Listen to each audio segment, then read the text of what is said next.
លេខនាយករដ្ឋមន្ត្រីរបស់យើងហ្នឹងជានាយករដ្ឋមន្ត្រីទី37ហើយខាងសៀមហ្នឹងគឺតួអង្គអនុទានហ្នឹងចាប់លេខ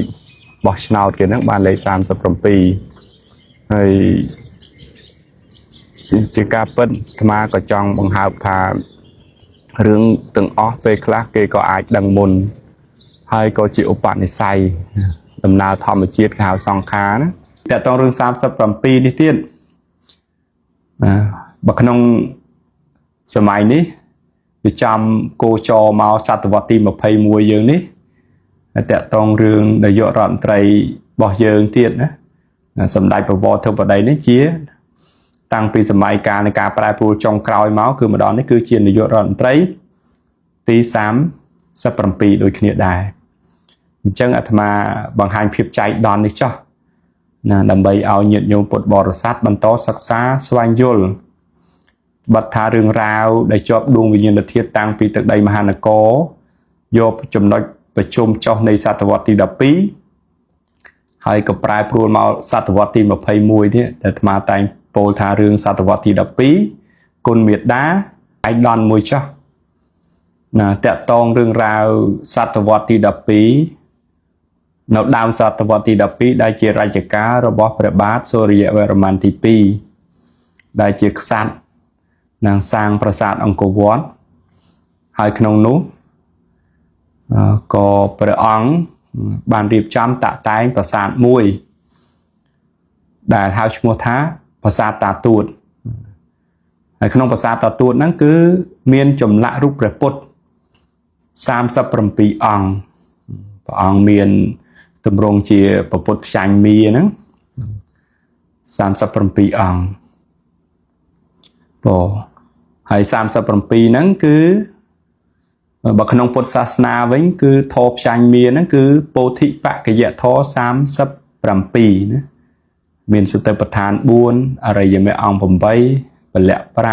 ឥន្ទ្រី5សមាបទាន4ពុជ្ជង្គៈ7នេះតំណាងឲ្យទម្រង់ពុទ្ធចាញ់មា37ហ្នឹងគឺជាពោធិបក្កយធម៌37អានេះគឺភាពចៃដន្យចឹងណានឹងហើយតកតងរឿង37នេះទៀតបើក្នុងសម័យនេះវាចំគោចរមកសតវត្សទី21យើងនេះតកតងរឿងនាយករដ្ឋមន្ត្រីរបស់យើងទៀតណាសម្ដេចបវរធិបតីនេះជាតាំងពីសម័យកាលនៃការប្រែប្រួលចុងក្រោយមកគឺម្ដងនេះគឺជានាយករដ្ឋមន្ត្រីទី37ដូចគ្នាដែរអញ្ចឹងអាត្មាបង្ហាញភាពចៃដន្យនេះចោះណាដើម្បីឲ្យញាតិញោមពុទ្ធបរិស័ទបន្តសិក្សាស្វែងយល់បទថារឿងរ៉ាវដែលជាប់ដួងវិញ្ញាណធាតុតាំងពីទឹកដីមហានគរយកចំណុចប្រជុំចុះនៃសតវត្សទី12ហើយក៏ប្រែប្រួលមកសតវត្សទី21នេះដែលអាត្មាតែងពោលថារឿងសតវត្សទី12គុណមេត្តាដោះស្រាយមិនទាន់ចប់ត្រូវមកដោះស្រាយនៅសតវត្សទី21គុណបិតានេះទៀត1221ហ្នឹងអញ្ចឹងយើងមើលថាធម្មជាតិនឹងវិវត្តយ៉ាងម៉េចទៀតអញ្ចឹងសូមទុកជាគតិដើម្បីញាតិញោមពុទ្ធបរិស័ទសិក្សាព្រោះយើងកើតមកជាមនុស្សនេះសំខាន់គឺការសិក្សាដោយព្រះសម្មាសម្ពុទ្ធកើតមកហ្នឹងគឺសិក្សារហូតដល់ព្រះអង្គបានត្រាស់ដឹងអំពីហេតុផលរបស់ធម្មជាតិអញ្ចឹងការសិក្សាគឺដើម្បីតែបណ្ដុះបណ្ដាលនៅសតិសម្បញ្ញៈបញ្ញាញាណឧត្តមគតិគុណធម៌ឲ្យមានសិលសមាធិឲ្យមានក្តីមេត្តាករុណាចំពោះគ្នានឹងគ្នាអញ្ចឹងយើងពេលនេះយើងរៀនស្វែងយល់ឲ្យទូលាយទៅដើម្បីរកច្រកនៃការរួបរวมឲ្យបានដើម្បីបង្ហើបដំណើររឿងខ្លះដែលយើងឃើញថាលេខ37ហ្នឹងគឺតកតងតាំងពីសតវត្សទី12ដែលព្រះមហាក្សត្រនៅក្នុងសម័យមហានគរហ្នឹងបានសាងប្រាសាទតាទួតនឹងមានព្រះពុទ្ធ37អង្គហ្នឹងហើយលេខនាយករដ្ឋមន្ត្រីរបស់យើងហ្នឹងជានាយករដ្ឋមន្ត្រីទី37ហើយខាងសៀមហ្នឹងគឺតួអង្គអនុទានហ្នឹងចាប់លេខបោះឆ្នោតគេហ្នឹងបានលេខ37ហើយជាការពិតអាត្មាក៏ចង់បង្ហើបថា rương từng off về class kê có ai đăng môn hay có chịu bạn này say đầm nào thọ một chiết hào song khá đó nâng ca phải chung tạ tay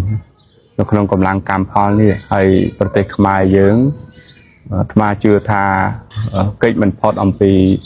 ការដើរត្រឹមឲ្យត្រូវត្រឹមត្រូវនៅក្នុងផ្លូវនៃបារមីធម៌វាថាបារមីធម៌ហ្នឹងមិនមែនជាជំនឿវិលវល់វង្វេងវង្វាន់ទេណាបារមីធម៌ហ្នឹងគឺសំដៅទៅលើពន្លឺនៃការត្រាស់ដឹងរបស់ព្រះសម្មាសម្ពុទ្ធដែលក្តោបរួមនៅក្នុងកុសលនិងមហាកុសលដោយ37នេះគឺយើងផ្ដោតទៅលើពោធិបក្កយធម៌ទាំង37ណាអញ្ចឹងបើប្រជាជនខ្មែរយើងមន្ត្រីខ្មែរយើងព្រះរាជាខ្មែរយើងព្រះសង្ឃខ្មែរយើងតបោះឥសីខ្មែរយើងនេះដាក់ចិត្តមកសិក្សាអំពីពោធិបក្កយធម៌ទាំង37ដែលជាបារមីធម៌ត្រាស់ដឹងចុងក្រោយបង្អស់របស់ព្រះពុទ្ធដែលក្តោបរួមទាំងរូបឈានអរូបឈានសមាបត្តិណាលោកយៈឈានលោកន្តរឈានឡើងវិញឲ្យបានត្រឹមត្រូវណាអាត្មាជឿថាដួងកែវនៃចិត្តរបស់យើងនឹងស្អាតបរិសុទ្ធហើយក៏យើងអាចឆ្លងផុតអំពីការបៀតបៀនរបស់មាអញ្ចឹងសង្កត់ធ្ងន់ថាយើងត្រូវដាក់ចិត្តទាំងអស់គ្នាគោរពនៅព្រះពុទ្ធធម៌ប្រសង្ឃឲ្យបានច្បាស់លាស់ហើយគុណទេវអតិទេពឲ្យបានច្បាស់លាស់ហើយយើងប្រកាសជារកកន្លឹះចេញឃើញតាមរយៈព្រះធម៌បងញាតិញោមពុទ្ធបរិស័ទអាត្មាពោលអំពីរឿងលេខ37នេះទៀតคลิปមុនអាត្មាបានបញ្ជាក់ហើយមានព្រះពុទ្ធទម្រង់ផ្សាយមាទាំង37អង្គដែលក្សត្រនៃមហានគរសតវត្សទី12មានវងនៃព្រះបាទសូរ្យវរ្ម័នទី2បានសាងសង់ឡើងនៅប្រាសាទតាទួតហើយអាត្មាក៏បានបញ្ជាក់ដែរថា37នេះដែលមានទម្រង់ផ្សាយមាគឺសំដៅទៅលើដួងវិញ្ញាណនៃព្រះធម៌ហើយដួងវិញ្ញាណនៃព្រះធម៌ត្រាស់ដឹងរបស់ព្រះសម្មាសម្ពុទ្ធគឺពោធិបក្កយធម៌ទាំង37នេះបង្ហើបជាទិន្នន័យខ្លះៗដើម្បីបន្តស្វែងយល់ព្រោះរឿងនេះមិនមែនជារឿងអបិយជំនឿទេជារឿងគតិបណ្ឌិតគតិបណ្ឌិតគឺអាចសិក្សាអង្កេតបានអញ្ចឹងឥឡូវយើងមើលថាដួងវិញ្ញាណខ្មែរបច្ចុប្បន្ននិងដួងវិញ្ញាណប្រទេសសៀមណាកំពុងតែប៉ះទង្គិចគ្នានេះហើយដោយនាយករដ្ឋមន្ត្រីយើងក៏បានក្លាយជានាយករដ្ឋមន្ត្រីទី37នេះសិតតែជាសភាវៈសង្ខារដែលអាចសិក្សាញាតិញោមដើម្បីគេចផុតពីរឿងអបិយជំនឿបានលុះត្រាតែយើងយកវាមកសិក្សាហើយអនុទានណាដែលមានឆន្ទៈបៀតបៀនខ្មែរហ្នឹងគឺគេចាប់លេខបាន37ដែរអញ្ចឹងដួងវិញ្ញាណនៃព្រះធម៌ទាំង37នេះតើដួងវិញ្ញាណនេះមកផ្គុំនៅស្រុកខ្មែរឬក៏ផ្គុំនៅស្រុកសៀមអញ្ចឹងវាអាចថាតើដួងវិញ្ញាណនៃព្រះធម៌នេះនឹងផ្គុំនៅស្រុកណាបើផ្គុំនៅស្រុកខ្មែរអញ្ចឹងពន្លឺបារមីនៃព្រះធម៌នឹងកើតមាននៅក្នុងស្រុកខ្មែរអញ្ចឹងដួងវិញ្ញាណនៃបិសាចទាំងឡាយនឹងផ្គុំនៅស្រុកសៀមព្រោះដួងវិញ្ញាណនៃពធมันអាចមានដួងកែវពីរទេតែមូលផ្ដុំនៅក្នុងទីណាក្រៅពីនោះសុទ្ធតែមីហើយអញ្ចឹងរឿងរ៉ាវដួងវិញ្ញាណវត្ថុដែលឆ្លងពីសតវត្សទី12មកដល់សតវត្សទី21នេះកំពុងតាក់តែងសាច់រឿងជាច្រើនក្នុងនេះក៏អាត្មាត្រេកអរមួយចំណែកទៀតដែលឃើញជំទាវពេជ្រច័ន្ទមនីដែលជាមហេសីណាឬក៏ភរិយារបស់សម្ដេចវរធិបតីនឹងប្រកាសអំពីសេចក្តីត្រេកអររបស់ខ្លួនដែលមានប្រេងសំណាងភពប្រេងសំណាងដែលបានស្វែងយល់នៅព្រះពុទ្ធសាសនានេះគឺជារឿងអស្ចារ្យមួយដែលគិតថាជាសទ្ធាជាដួងវិញ្ញាណធម៌មួយហើយស្រុកទេសមួយដែលកាន់ព្រះពុទ្ធសាសនាហើយ miền nạ đặng nòng cua trade o không bật bột na svang yul hay sát tại nẹt đại bàn riêng sốt lục cây che đằng tràn chẳng ca đại châu mà đo bật bột na tiết còn những ai chụp chiêm pro bật bột na ní cứ đó sầm khăn lên sự tệ sam pan chỉ nhẹ để miền sự tệ bật stan buồn nẹt vipassana nó cứปัญญาđại ca đam tranh pi sự tệ sam pan chỉ nhẹ chẳng thưa oi mà nu miền sự tệ sam pan chỉ nhẹ đằng khó đằng trừ bộ squat côn squat tốt đằng haiไปใจbộ mình ai từ chiều mình nu lẽ cho nó không rương áp bay chùm nưa rồi xem mình sam bán tề chân dương chăm mơ mình to tiền nhiệt nhôm nè hay biệt hay chăm mơ đấy mình chăm để rong chăm thế cứ nhiệt nhôm prang sang của sol số chợ đất tạ bạ khăn tay sẽ chạm chia hiếm không âm pơ bon âm pơ lỏ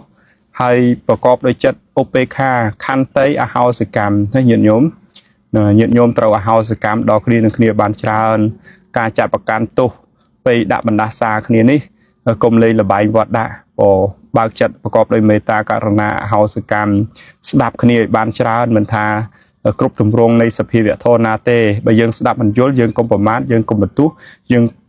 កុំតាំងចិត្តស្អប់ព្រោះវាគ្រាន់តែជាខណៈនិស័យឧបនិស្ស័យអធិស្ឋានតែប៉ុណ្្នឹងឯងដោយអង្គអាត្មាតែងតែចែករំលែកនេះបើញាតិញោមស្ដាប់យល់ក៏យល់ចឹងទៅបើមិនយល់ទេក៏យើង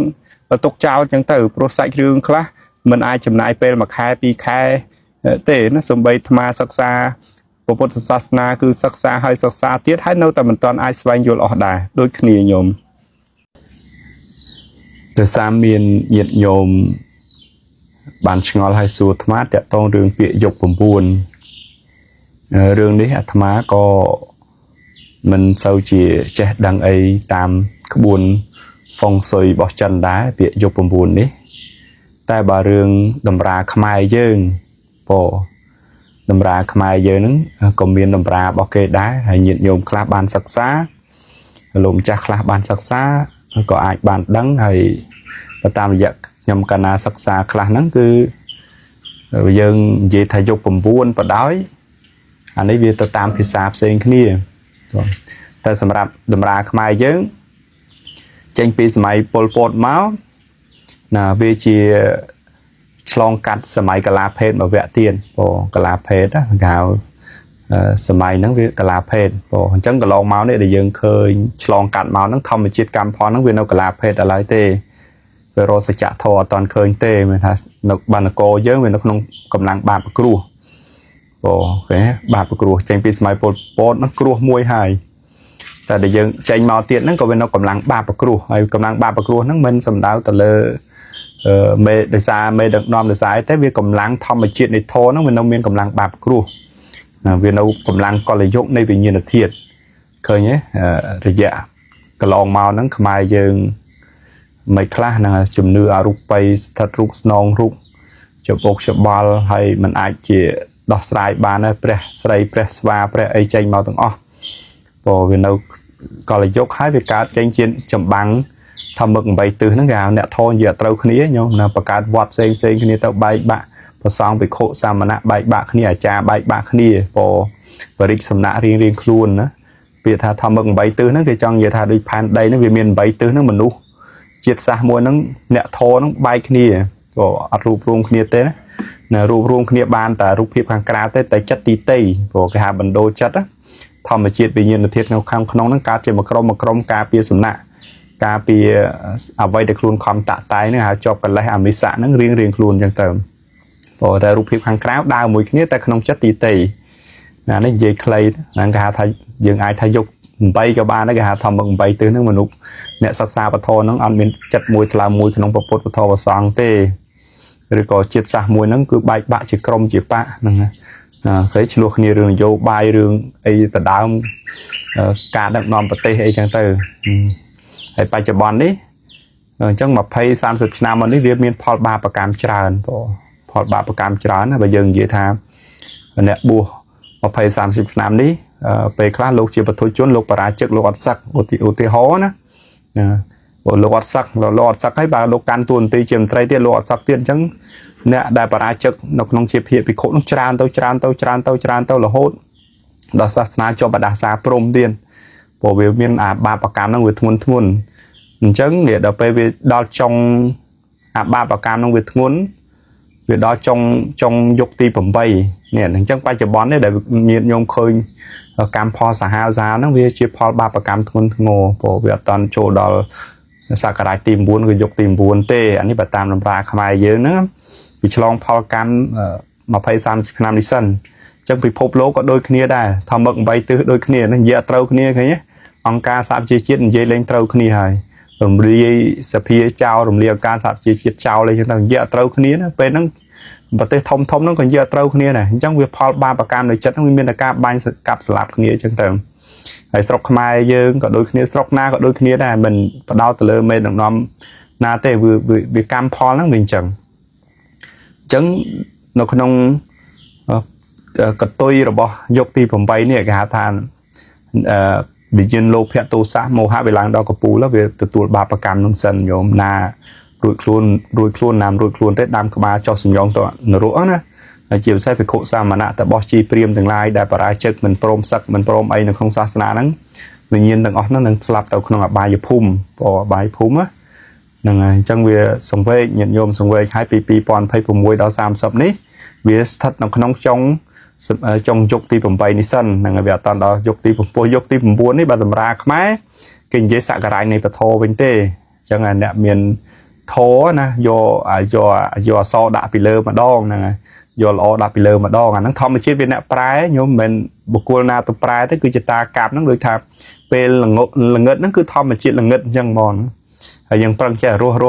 ទៅដល់ពេលភ្លឺវិញអញ្ចឹងអានេះវាចុងយុគទី8ធម្មឹក8ហ្នឹងផលកម្មផលបាបកម្មធ្ងន់វាដល់អញ្ចឹងណាសាមបាបកម្មអីឆាប់ឃើញផលបងអញ្ចឹងពី2026ដល់30នេះគឺវិញ្ញាណដែលស្លាប់ធ្លាក់ទៅនរកច្រើនញាតិញោមណាហ្នឹងហើយមិនថាស្រុកយើងស្រុកសៀមស្រុកចិនអាមេរិកកាណាដាជប៉ុនគឺវាផ្ទុះពេញទៅនឹងឯងហើយសង្ខារអកុសលវាទូបែកធ្លាយទៅវិញទៅហើយចប់សាច់រឿងហ្នឹងហើយបើស្រួលមើលទេបើយកដល់យុគទី9ពេលហ្នឹងមនុស្សល្អកើតឡើងច្រើនបានដឹកនាំប្រទេសច្រើនហើយមនុស្សរក្សាសិលបដិបត្តិក្នុងធម៌ក្នុងអីច្រើនហើយភិក្ខុសង្ឃសាមណៈលោកត្រូវធម៌ត្រូវវិន័យប្រសង់បរាជិកលោកសឹកអស់ច្រើនអញ្ចឹងទៅហើយប្រសង់ណាបរាជិកព្រមសឹកព្រមអីទៅអាហ្នឹងវាចូលដល់យុគហើយវាចូលដល់យុគពធណាតែបច្ចុប្បន្ននេះវាអត់តាន់ទេញាតិញោមអញ្ចឹង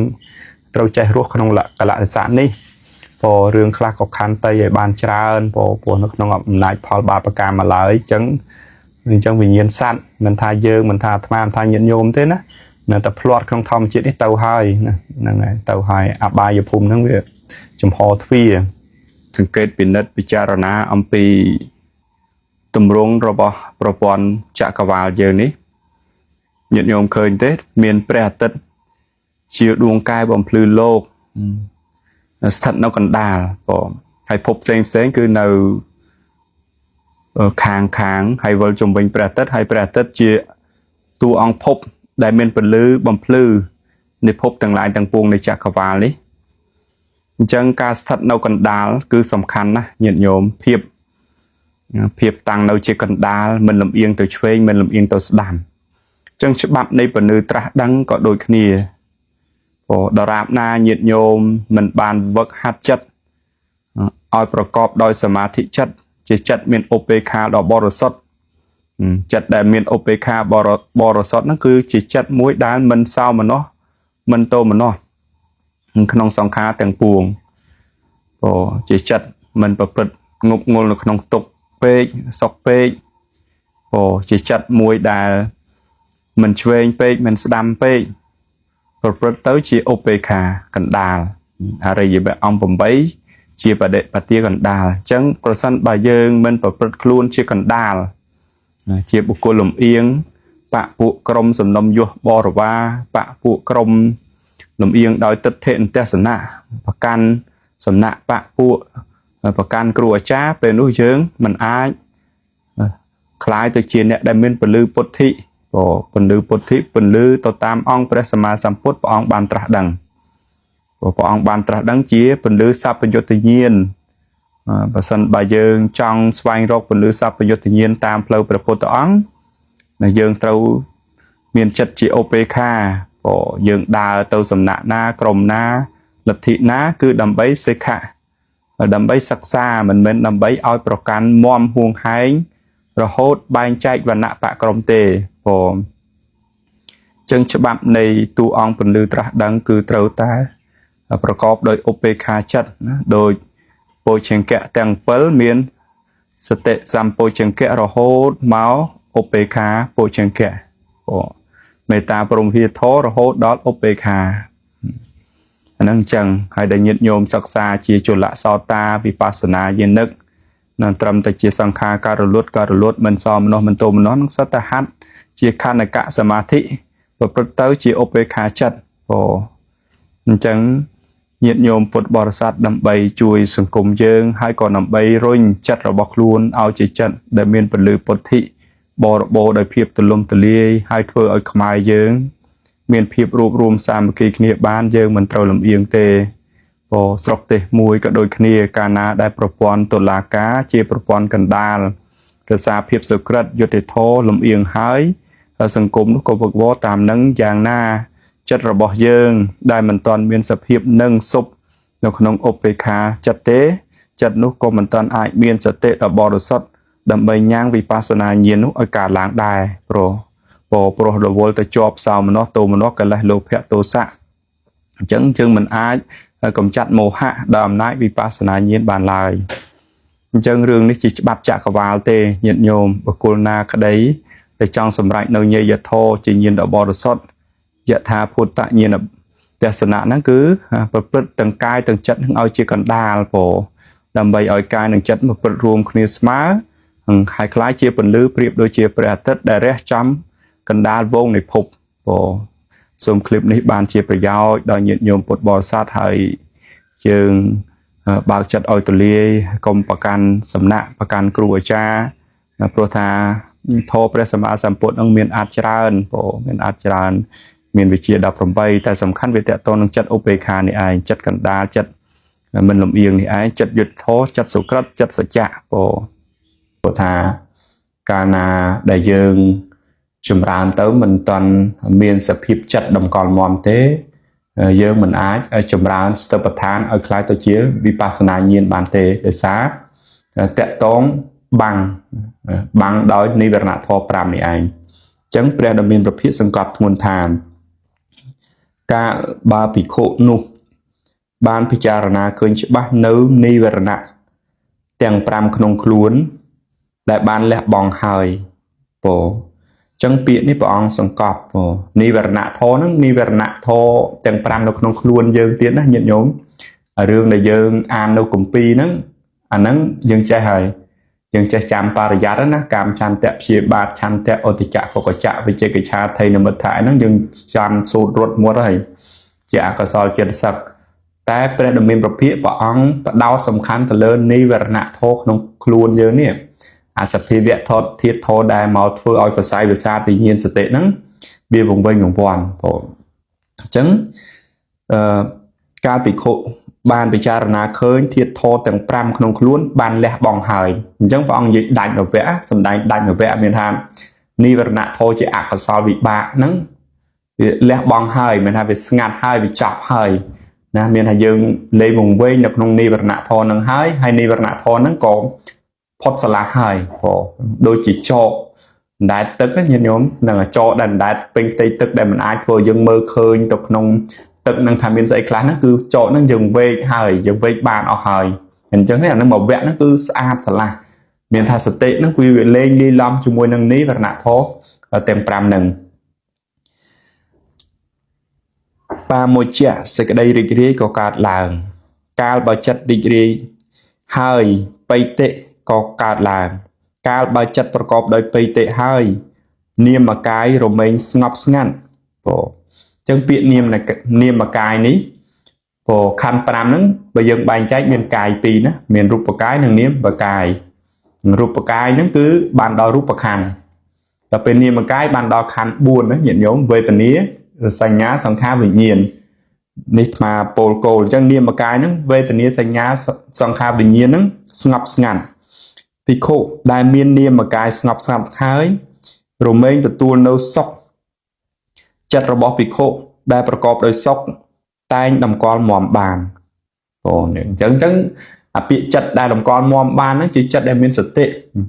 តម្កល់មមបាននេះឯងមានថាអញ្ចឹងកន្លងមកដល់ញាតិញោមសួរអាត្មាហេតុអីក៏ចិត្តហ្នឹងមិនអាចតម្កល់មើលខ្យល់ឲ្យបានហ្នឹងដោយសារតែវាតកតងនិវរណៈធម៌5ហ្នឹងឯងណាញាតិញោមបានអាត្មាឲ្យបដិបត្តិជាខណ្ឌកសមាធិមានថាញាតិញោមហ្នឹងអាចតម្កល់មើលខ្យល់មកចត់បានទេដោយសារតែនោះចិត្តនោះនៅលាយឡំនឹងនិវរណៈធម៌5អញ្ចឹង